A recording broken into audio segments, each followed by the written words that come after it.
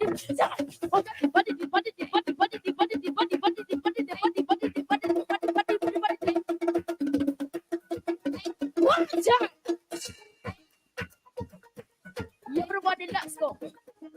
Everybody, let's go. Everybody, let's go.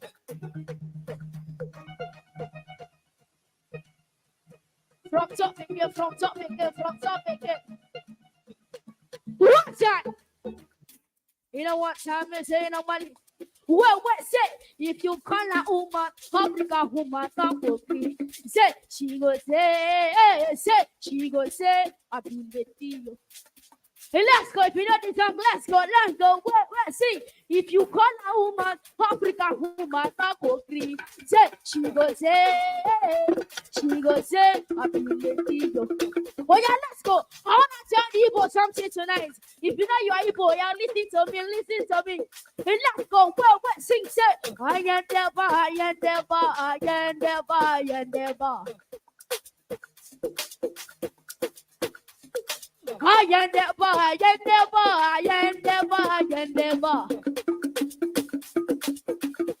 Oh yeah, I wanna hear us David drums. I wanna hear the drums. So just give me. Say.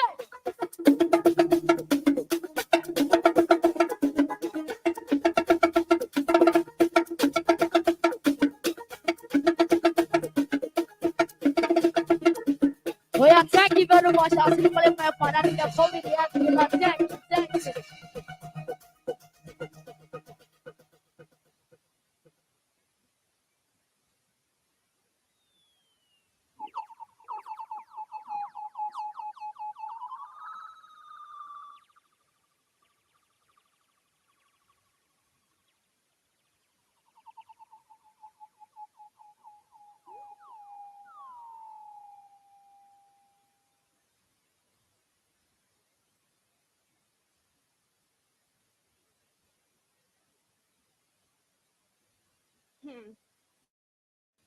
I know after this performance, some persons don't want to go home again.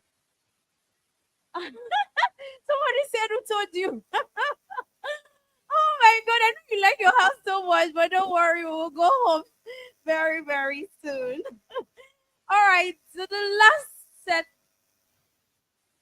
Yeah, before we go on to present the last set of awards, we want to crack our ribs up again. Yes. Yes, we want to crack our ribs up again. And I'll be inviting the lady comedian herself, the one that calls herself the first lady. The one that calls herself the first lady comedian. She says she has something very interesting to tell you. Please listen and be entertained. Thank you. All right.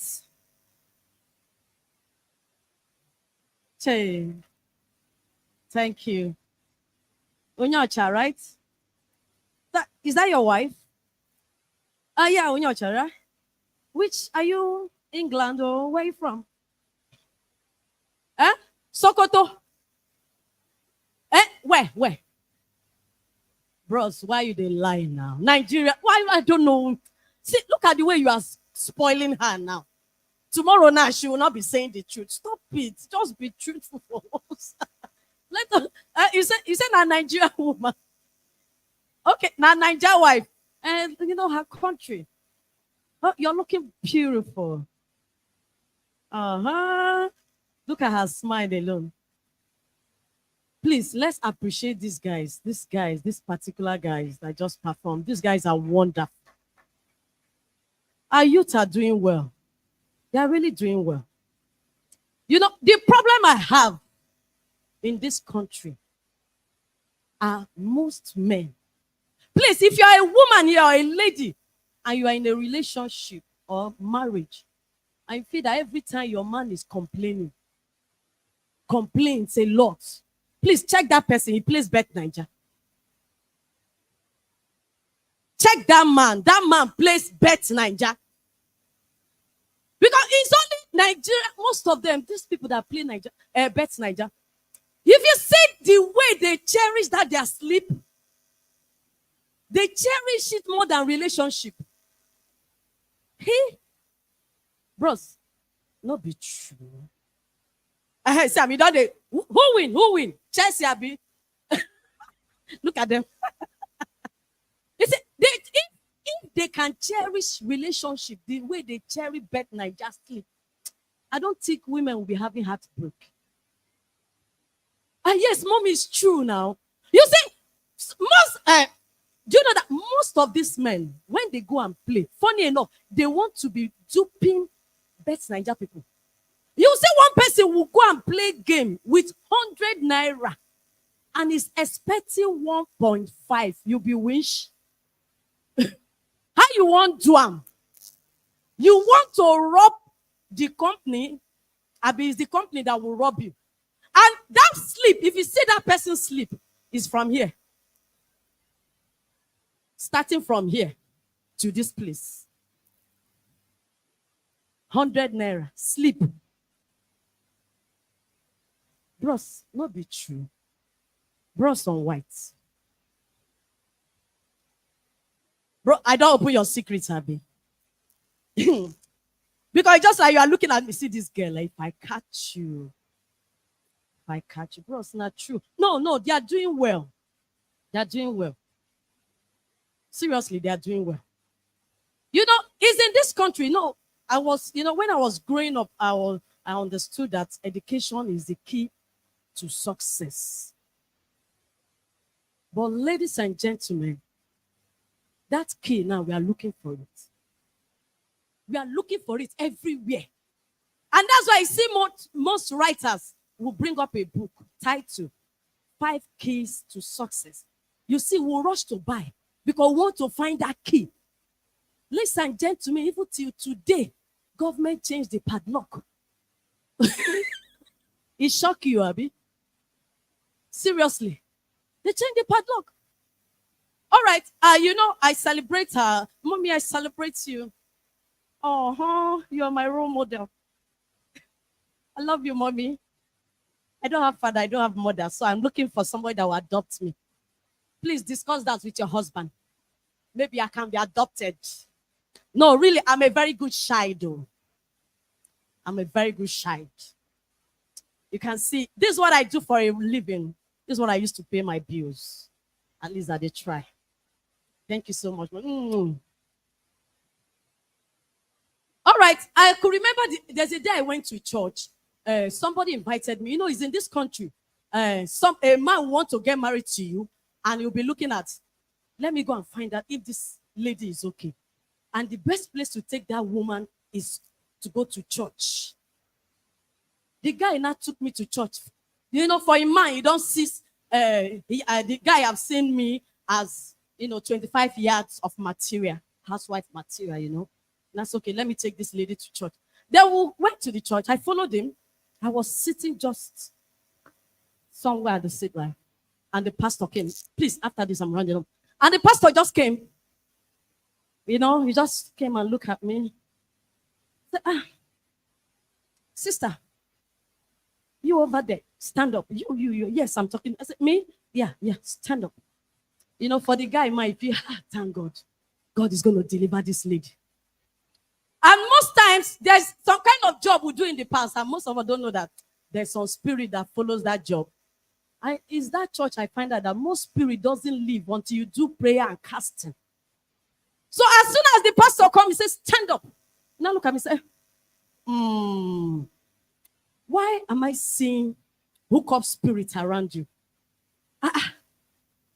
As sharp Igbo girl where I be. So that I not go for my hand. Now I have to respond to the pastor. I say, hookup spirit. Why am I seeing hookup spirit around you? I say, pastor, my late father used to be a fisherman. And you see that hook you're talking about? That hook is the hook. He used to hook those fish. And it's the same hook that is hooking me up. Thank you very much. Good night. That's my time. Thank you so much. We celebrate you. Please help me celebrate her better. Woo. It has been such a wonderful night. Even though some of you are already feeling sleepy. Yes, I see. Don't worry. I said you'll get to me no time. And to wrap up this event, we'll be going on to the next and the final awards. Yes, can we have the awards coming in, please? This first category for this last stage of awards is presented. It's an Icon of Hope award, yes, to encourage this person to keep on doing what he's doing. This award is presented to him in recognition of his outstanding contributions to disability advocacy in Nigeria. Now, to present this award, I would like to invite honorable, yes, he's not an honorable, but I like to call him an honorable because he's an honorable person. But it's Dr. Sammy Anistar. Please do present this award to this set of awardees. And the award of the Icon of Hope is presented to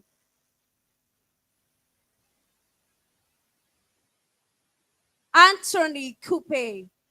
Please help me celebrate him. Thank you for the outstanding work you are doing to encourage people with disabilities, letting people know that there is ability in disability. We celebrate you tonight, and we want to let you know that we honor and we love you. God bless you.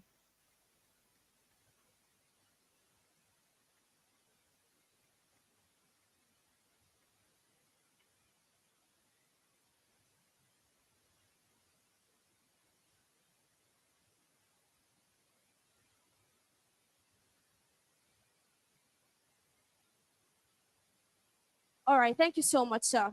Yes, sir. Thank you. I've just been duly informed that there is a very important part of this event that we need to have up here before we continue the presentation of gifts. Thank you, Dr. Sammy, for the honor. Please celebrate him once more. Yes. We'll be having. Okay. Should I do this? Are you sure?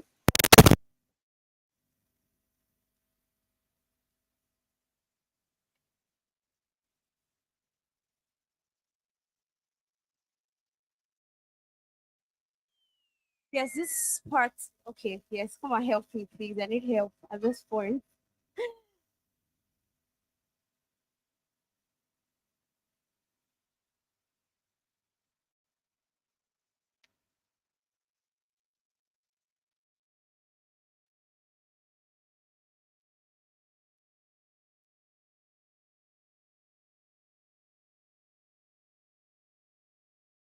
All right, ladies and gentlemen, I believe that you're having a great evening. To get this award going, we just want to present a short clip of the second chance care. Let me see okay, the Second Chance Care Foundation. I want to show you a short video clip of what they are doing so far. Please sit back and enjoy this. Thank you.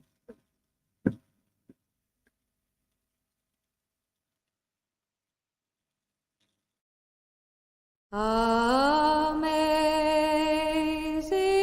grace, how sweet the sound that saved a wretch like me. Hello, my name is Manki Diahi. I'm the founder of the Second Chance Care Foundation. The Second Chance Care Foundation is an NGO that is focused on prisoners' reformation, reintegration, and empowerment. Many years ago, I got an inspiration to go to the prison to feed the prisoners. The name has changed. They used to be called prisoners, but now they are called offenders. This is in government's effort to reform the prison sector.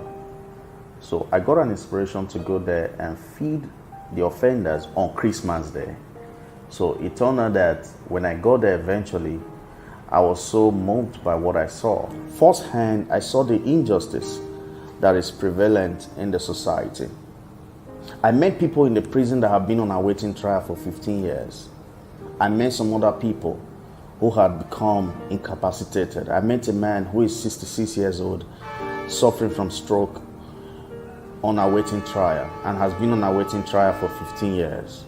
I saw different things. In my bid to get to find out what actually was happening, I get to profile a lot of cases. I met a man who has stroke and had been on awaiting trial for 15 years. This is a man who is well over 70.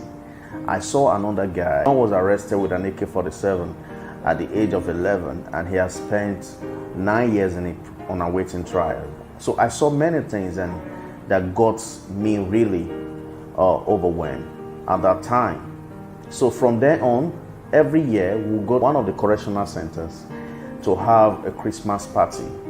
Well, that has since morphed into an NGO that is now being called the Second Chance Care Foundation. We believe that everybody deserves a second chance in a society where people barely have to survive. I tell people all the time that when a man is hungry and he's angry, if he does not have the moral compass to navigate life vicissitude, he will throw caution to the wind and break the entire laws in the book.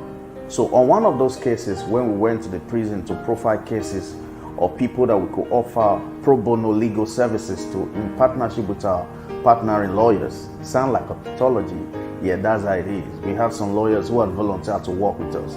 So I was sitting across the table with John, and I asked John, how come you were found in this compromising situation at the age of 11 with an AK-47? And he looks at me in the eye so boldly And he said in the local parlance, because I don't get papa, I don't get mama. And I can imagine how an 11-year-old boy could be subject to a life where he now have to find himself with the wrong people. What was it with John? John used to be the guy that carries the bag. He was sleeping under the bridge. No home, no parents, nobody. On this particular night, he was accosted by these guys who told him, hey, guy, come they walk with us. Now you will help us run things, they carry bags. So on one of these occasions, when they had gone to carry out an operation, as they were running away because they heard the siren and the police were coming, it was John who had the bag and was walking. They caught John, and to their surprise, they opened the bag and they saw the stuff in the bag. That was how John was thrown into the juvenile section of the prison. But now he became an adult, he was transferred to the adult session. All right, so John is still there. Now here's where the passion began. I began to look at the situation. I thought to myself, someone has got to do something about this. Last year, we were there again, and something really touching happened to me. We had written to the authority of the prison to invite the family of those who have been in prison so that we could offer them food and give them some cash to cook food and cook meat on the Christmas, especially the family where the breadwinners are in incarceration. So we were there having fun. We were sharing foods to them and giving them cash. But something happened. I saw this young boy looking so handsome, intelligent and smart. So I decided to engage him. Long and short of that engagement was, I was told that he's been out of school for more than 2 years.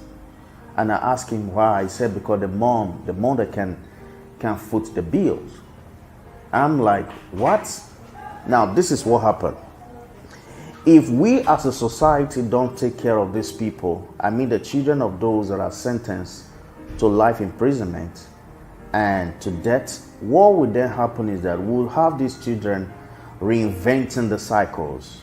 So from then on, we initiated, or rather launched, an initiative called the Angel Scholarship. The Angel Scholarship is an initiative of the Second Chance Care Foundation that seeks to give educational scholarship to two categories of people: the children of those that are sentenced to life imprisonment and those that are sentenced to death. I believe when we do this, not only will we be able to fight the corruption, rather, I believe when we do this, we are actually addressing the issue of insecurity that is becoming prevalent in the society today.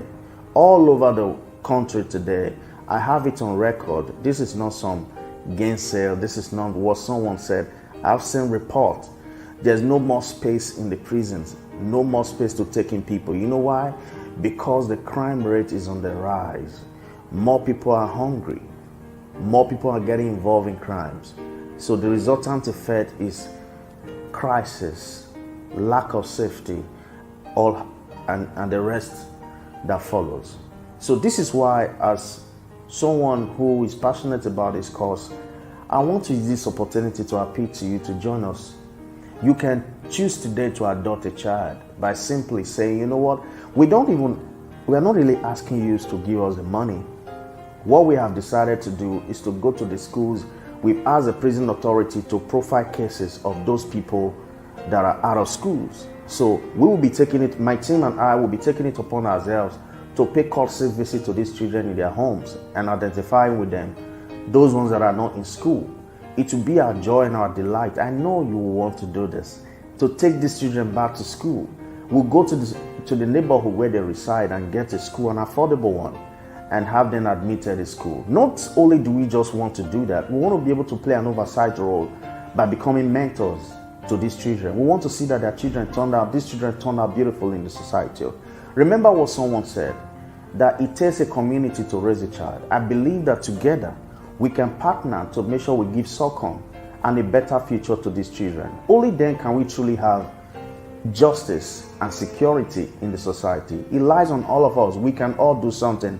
We just can't sit back and blame the government for everything, what they could have done, what they would have done, and what they should have done. I believe that together we can make a difference. I believe together we can put a smile on the faces of these vulnerable children.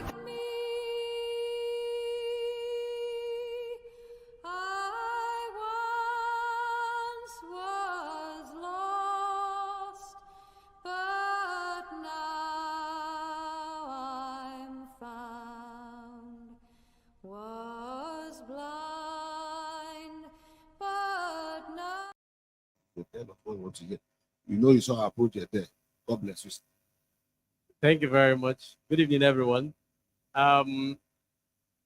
Coincidentally, the message was not perfectly passed. I'm here to represent the awardee, who is my partner. My name is Kelechi Atama. The awardee is Amobi Ezeaku. He's been my friend since primary school. He's my partner at the law firm, Lexiters. And from there, he was recently appointed as the CEO of Enugu Rangers. He has been the team manager when they won the tournament. Then he proceeded to UK for his FIFA Masters, he did the UEFA Masters, and then came back for this new appointment. He has asked me to deliver a message to the organizers of this event, and he has asked me not to make it public for good reason. So I'm going to meet the Mr. Mark and then discuss that with him. But in the meantime, he sends his appreciation, and he is he's happy with what is happening here. I've been sending him pictures and videos, and he sends his congratulations to other awardees. And thank you very much. This is a beautiful event, and I encourage you all to participate and also encourage the organizers. Thank you very much. Congratulations to you and your team. Thank you for the good work you're doing with sports. The next award is a humanitarian award and is presented in recognition of outstanding contributions to the advancement of humanity through free surgery medical mission in Nigeria. This is so outstanding. This is beautiful. And the award goes to the chairman, Layi. Hey, Jesus. Please help me, sir. Thank you. Good enough is my fellow Akokite. We call ourselves Akokite. By the grace of God, I have 2 degrees from the University of Lagos. That's Mr. Goriola. We call him Gogo. Goriola Erobobo. The chairman, Lai Erobobo Foundation. My dear brother is doing something very, very fantastic. Free surgeries, goiter surgeries free, fiber surgeries free, INS surgeries free, appendicitis surgery free. Please clap for him, clap for him, clap for him, clap for him. Thank you very much. God bless you. Well deserved. The next award is the Excellent Entrepreneurship Award and is presented to as the most outstanding entrepreneur in Nigeria. My God, that must be something. The most outstanding entrepreneur in Nigeria. And this person is Managing Director, Distress Property Market Limited, Mr. Alex Udeze. Congratulations on your award as the excellent entrepreneur in Nigeria. The most outstanding entrepreneur. Please, you can do better for him.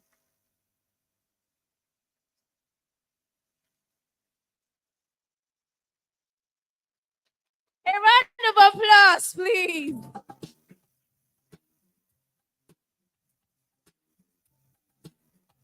Congratulations. Out of all the people in Nigeria, the most outstanding. All right.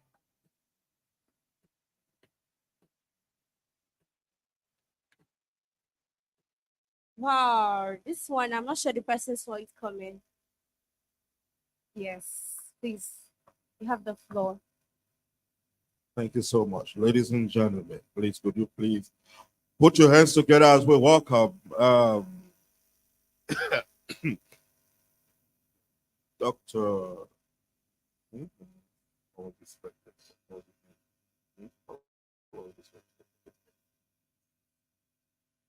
CEO, Africa Private Sector Summit.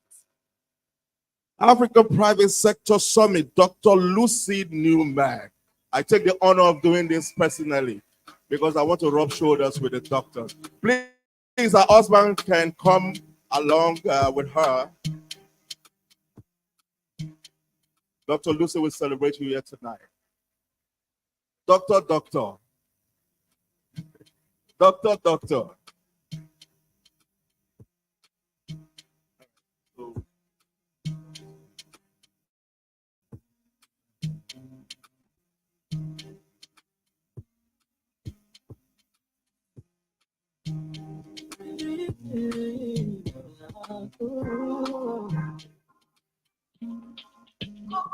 All right, I want to invite, is it Dr. Obisa Goriola Ario? Please, Goriola, Mr. Goriola, could you come to the podium again? We're not done with you, sir. Just one last word, sir. Mr. Goriola, please, could you come and do us this honor?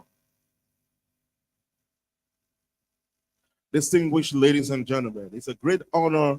It's a great, madam, sister, please, Bia, can you read these things again? It's plenty. The Chairman, Board of Trustees, African University of Management Science and Security Studies. Ladies and gentlemen, Dr. Sammy Anistar, PhD, FICRC. This thing plenty. Please, could you put your hands together for Dr. Anistar? Thank you, Mr. Goriola, for this honor. Over to you.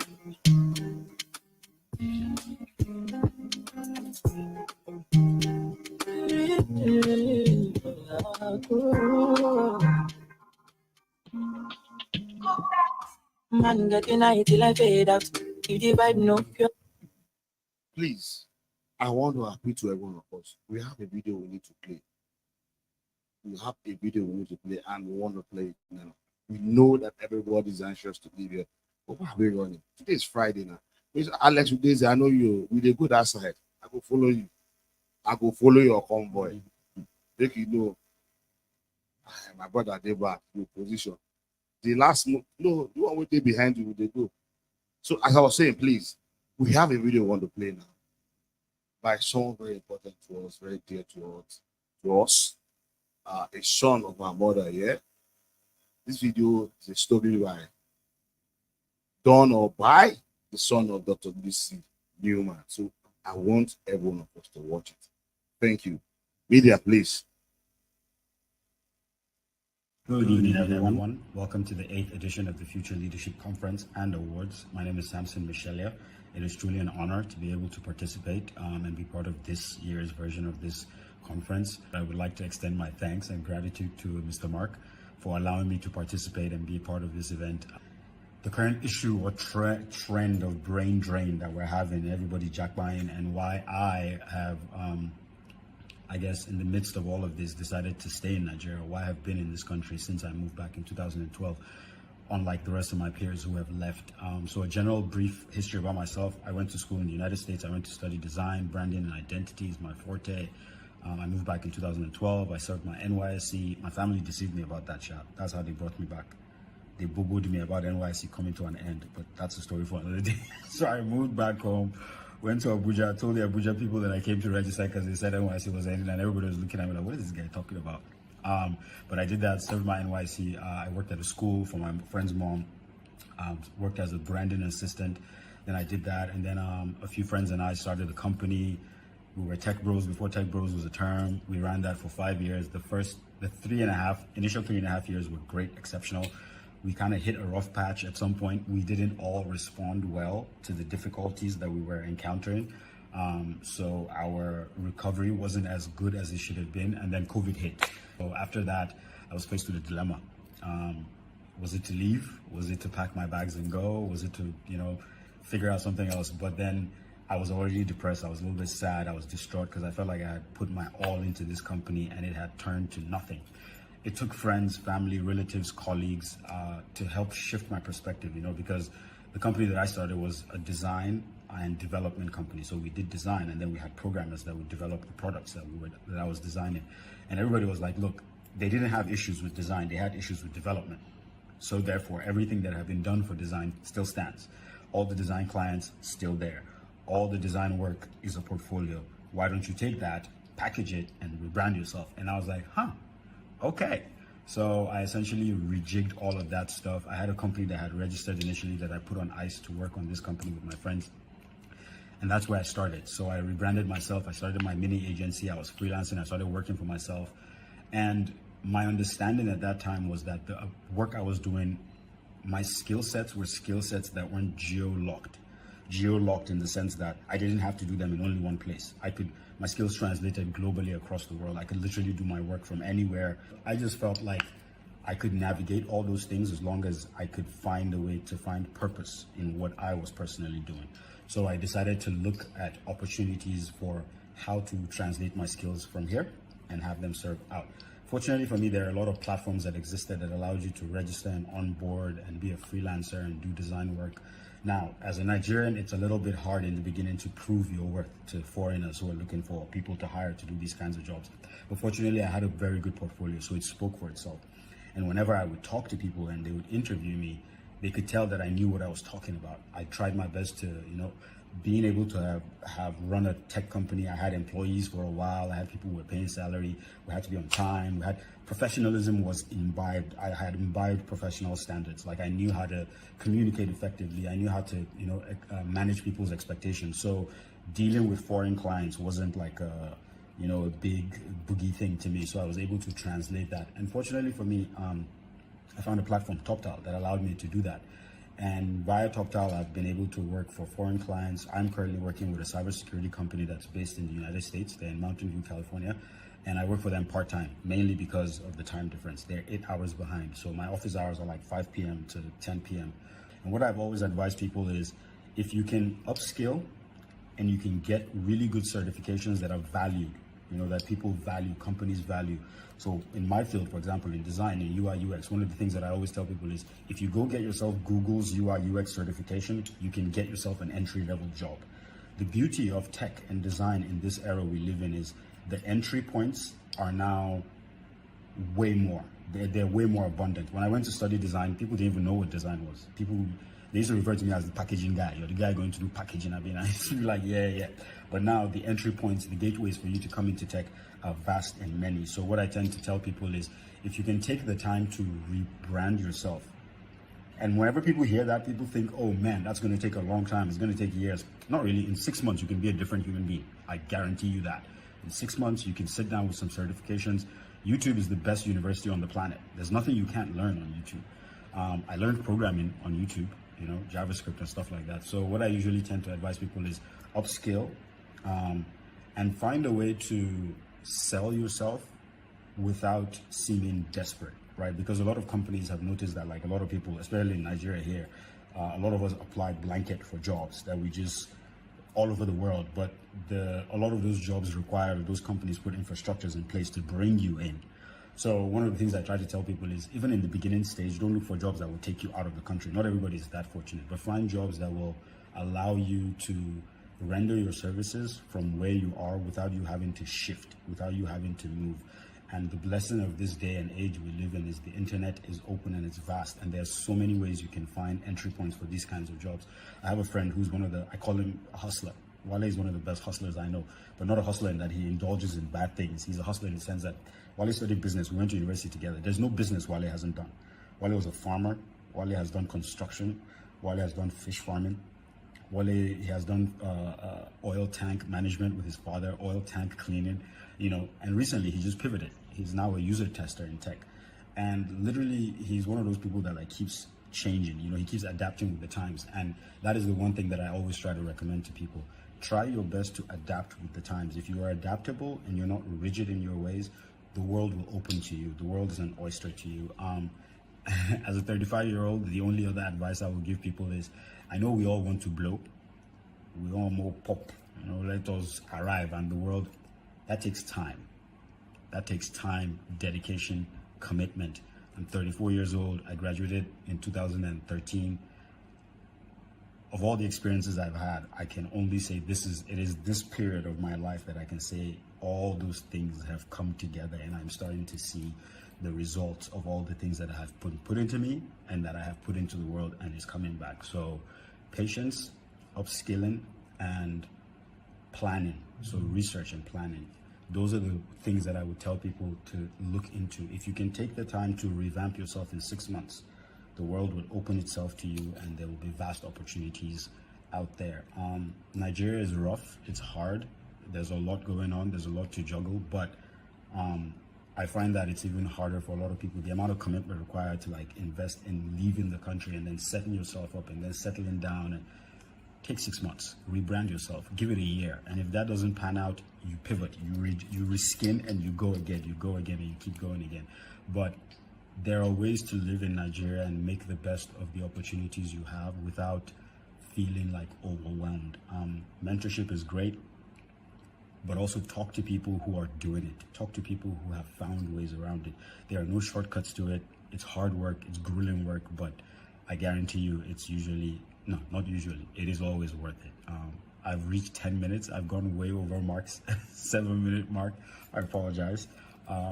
But I felt like, yeah, I needed to elaborate. I wish I had way more time to dig deeper into like a lot of my background and some of the things that I learned. But I feel like the core advice I would give people is research, upskill, and when you upskill, take 6 months out to revamp yourself with the goal of spreading your like talent outside of the borders of Nigeria. And there are avenues. There's so many avenues. Now, everybody's field might differ, but I guarantee you there are websites that cater specifically to your field. You just have to find those websites. They exist. It doesn't matter what you're doing. Project management, you're a business financial analyst, you work with startups, you're a designer, there are ways around it. Even tailors. There's a guy I just met recently. What does he do? The guy is online, and all he does for people is he does tailoring sketches. He sketches for people. So people have patterns and designs of clothing they want to do, and he sketches for them, and he charges $25 an hour from Lagos. So there's all kinds of ways for you to spread your wings out. But if you've done all these things and you've concluded that leaving the country is the best route for you, I wish you all the best. There's a guy on Twitter that's always talking about everybody that is leaving the country, whoever is last, made an off gen. Some of us will be here to stop the generator when you all leave. But yeah, so I hope this has been helpful. I hope somebody in that hall finds some of this useful. But I wish you guys all the best. I wish us all the best. That's all I can say. It's been a rough and interesting journey, but it's all been worth it.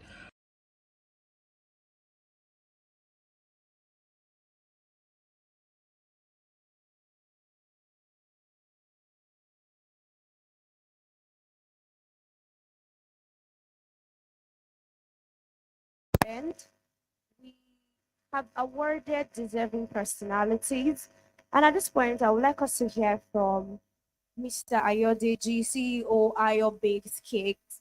He wants to tell us about, he'll just give us an overview of the past award and this year's award. Please, let's make a round of applause for him as he approaches the stage. Thank you.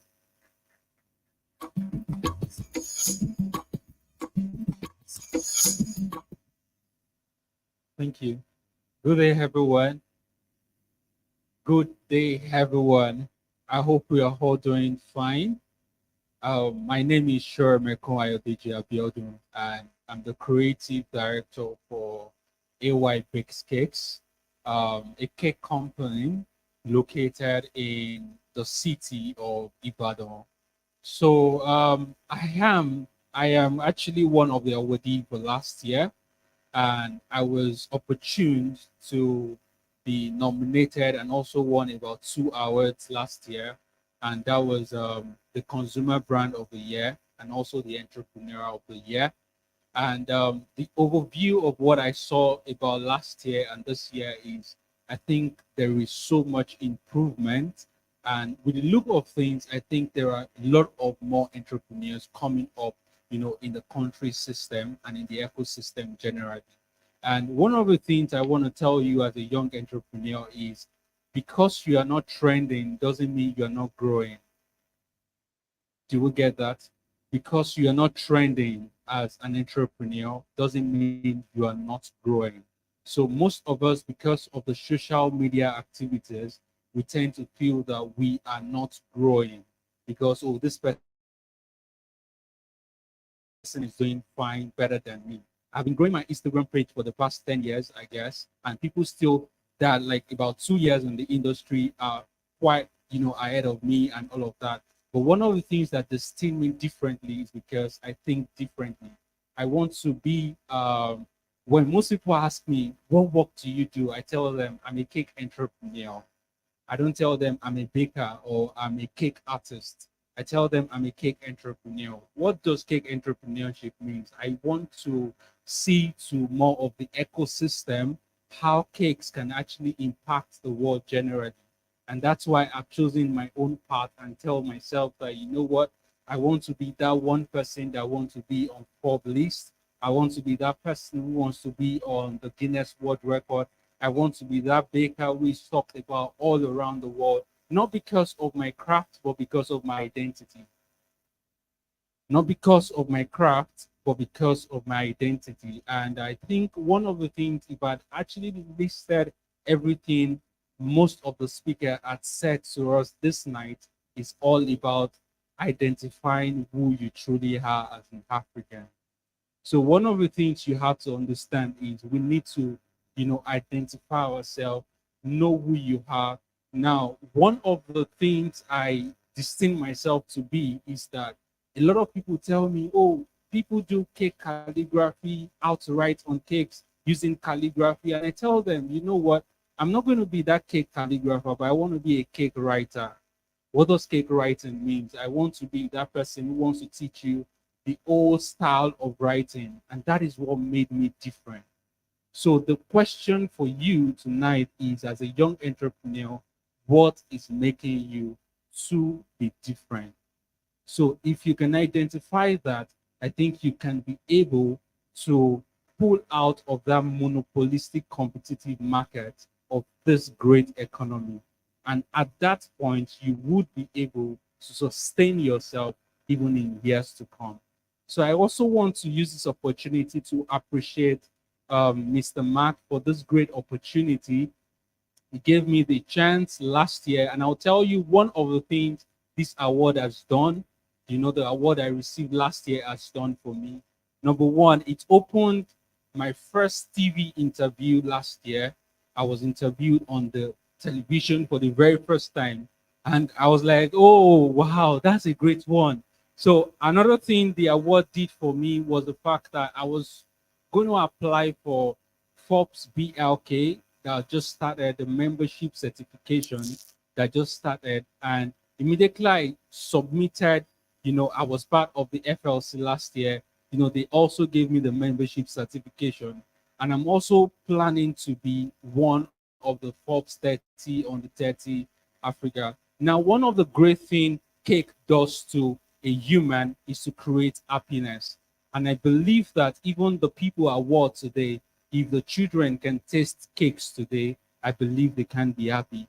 And to tell you, cake is beyond margarine and sugar and can bring happiness to the world. I pray God bless us all. Thank you. Wow, that's such a beautiful testimony. The award from FLC made him to be on television for the first time. Congratulations to you, and congratulations to all our awardees. Congratulations to everyone in this hall. Thank you for making out your time to be here tonight. My name remains Onyechidike, and it has been such a pleasant evening being your host.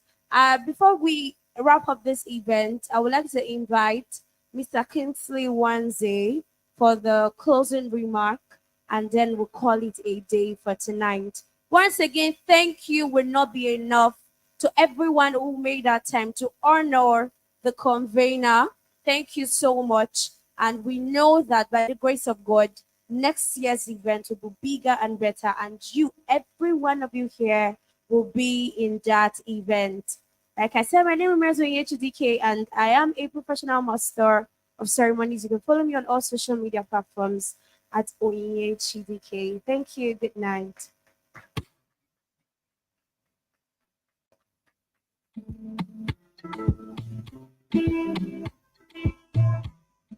Let me in addendum to what my will I say, are you my wife? Just say yes or no. You are not. Once again, thank you very much for the honor you've done us being here today.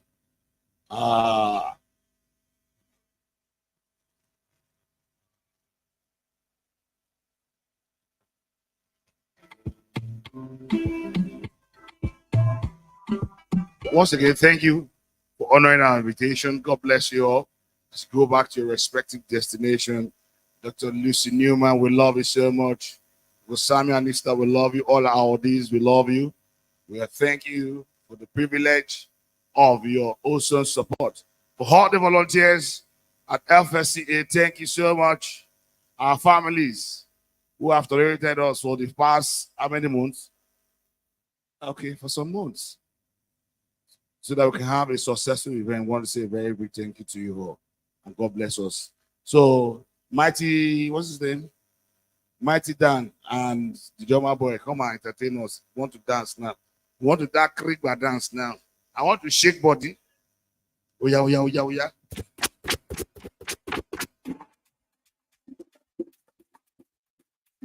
One, sir.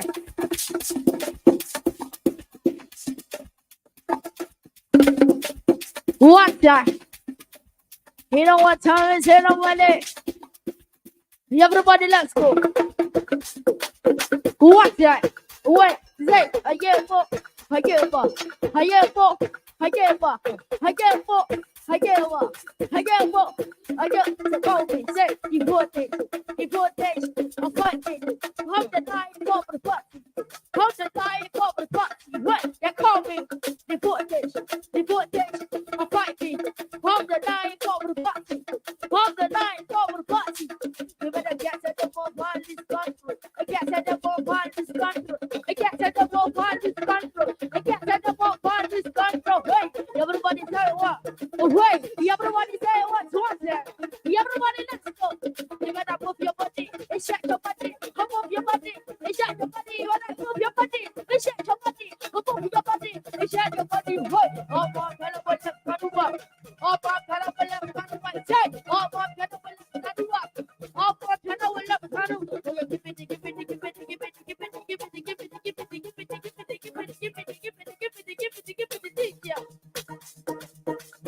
you know what time is it?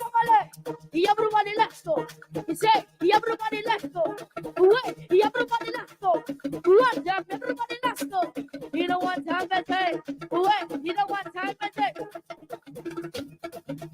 Wait, all I get it close. All I get it drunk. All I get it drunk.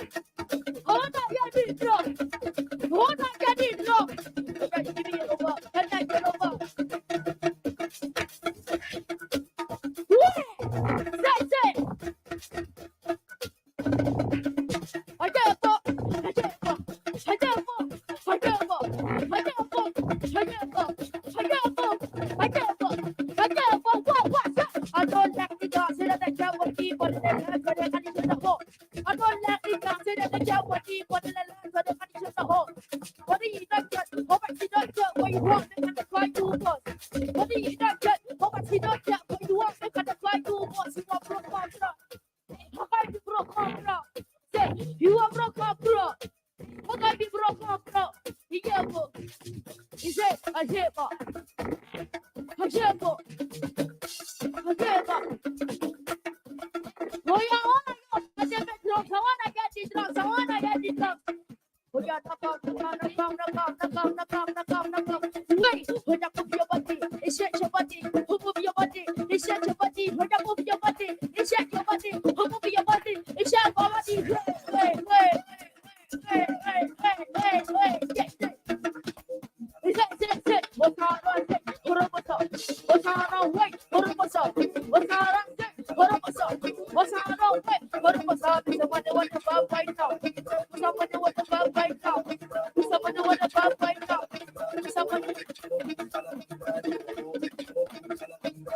what's that?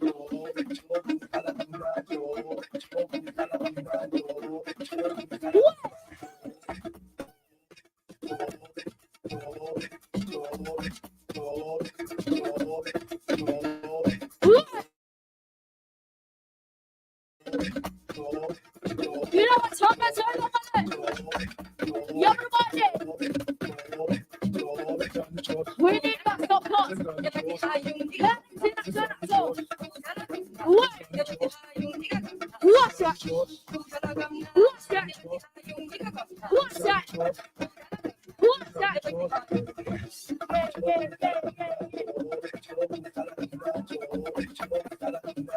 Wait, yeah. Thank you, sir.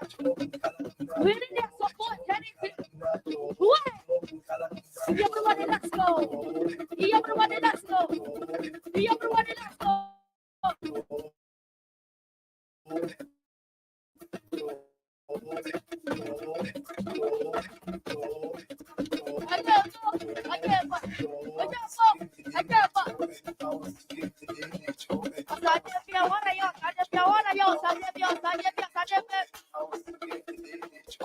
I